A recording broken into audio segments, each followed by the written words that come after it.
بسم اللہ الرحمن الرحیم۔ خدا پر بھروسہ کرتے ہو نا، تو پھر کیوں اپنی قسمت سے ڈرتے ہو؟ یقین رکھو وہ تمہیں لڑکھڑاتا ہوا دیکھ تو رہا ہے، مگر کبھی گرنے نہیں دے گا۔ زندگی کی اصل خوبصورتی یہ نہیں کہ آپ کتنے خوش ہیں، بلکہ زندگی کی اصل خوبصورتی یہ ہے کہ دوسرے آپ سے کتنے خوش ہیں۔ اللہ کا شکر ادا کرو، یہ نہ سوچو اللہ تمہاری دعا کو فوراً قبول کیوں نہیں کرتا، بلکہ یہ شکر کرو کہ وہ تمہارے گناہوں کی سزا فوراً نہیں دیتا۔ ہنسی کے پیچھے کا درد، غصے کے پیچھے کا پیار اور خاموش رہنے کی وجہ کوئی نہیں جان سکتا۔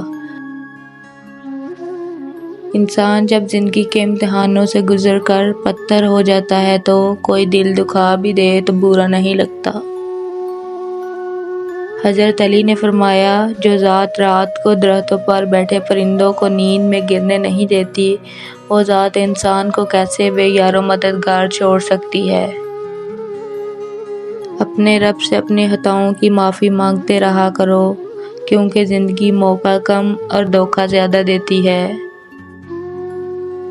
کچھ لوگوں کے لیے مصروف زندگی سے وقت نکالنا پڑتا ہے، اور کچھ لوگوں کو دل سے نکالنے کے لیے زندگی کو مصروف کرنا پڑتا ہے۔